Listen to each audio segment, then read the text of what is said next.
So finally, after some break, the visa decisions have started to come in. Mostly visa grants, and in some cases where natural justice letters were sent out to the applicants and those who were not able to convince the DHA, refusal letters are being sent out to those applicants.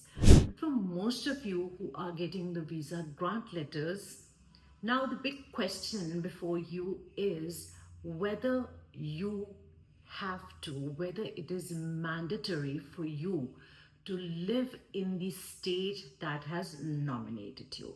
So this video will be focusing on this big question.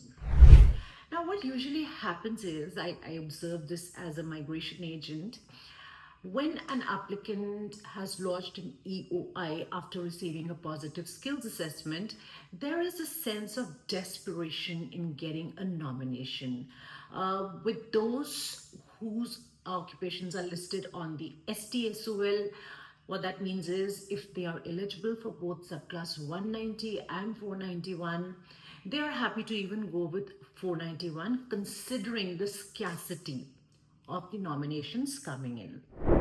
So that is a time when people are like, just get us a nomination. I mean, get us NT. We're even willing to go to Tasmania. That's not an issue at all. We just want to move ahead with our application, take it one step further, get our get our state nomination approved, get an invitation to apply for a visa and get into the visa application queue. When you finally do get an invitation to apply for a nomination, the state that sends you an invitation very categorically states that if you would be accepting the nomination, or if they would be giving you the nomination, you will be obligated to live in the nominating state for 3 years out of the 5 years under the 491 visa, and you will be obligated to keep them updated about any change in your addresses, employment, as well as participate in any surveys that they send out to you. This seems too less to ask for, I would say. And the clients are usually, of course, why not? Yeah, we'll be happy to do that. We'd be happy to cooperate. But of course, we will be living in that state, working in that state. Yes, please get us a nomination. Once the nomination is received, the visa application is put up and the visa is granted, there is a change. There is a switch. The same applicant would come to us and say, you know what, I got the nomination from NSW, but I would be happier in South Australia. Or I got the nomination from South Australia, I would be happier in Victoria because I've got my friends there, I've got some family there, or I probably think the job opportunities are better there. Can I move to that state? Now, first of all, I'd like to tell you that when an applicant, a client asks me this question, the very question in itself is a mean one.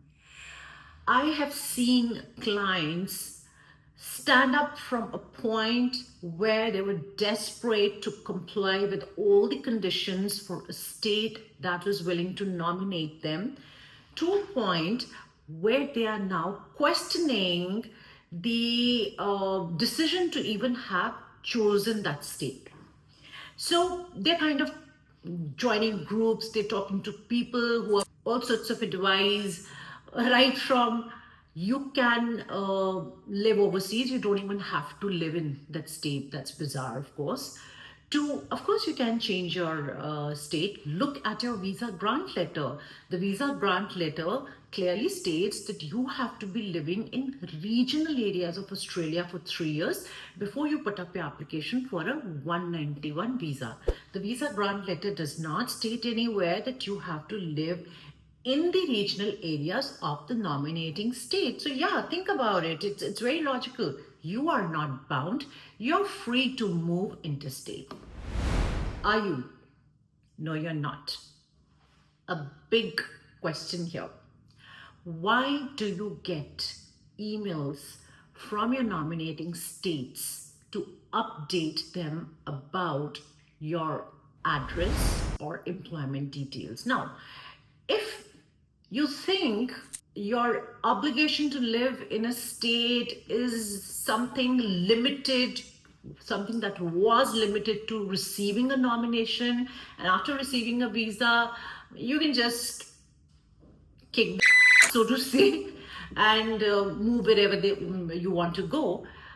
That is not how it works. Mind you, when the states ask you to update your regional address or your employment details, they do not tell you to update it on their website, on the state's website, or they do not ask you to email the state your details. They ask you to update it on your Department of Home Affairs visa application portal, because when your application is going to be considered for a 191 application for the permanent stage, they are going to look at the state mentioned in your application form, and they're going to look at the state where you have lived in the last 3 years.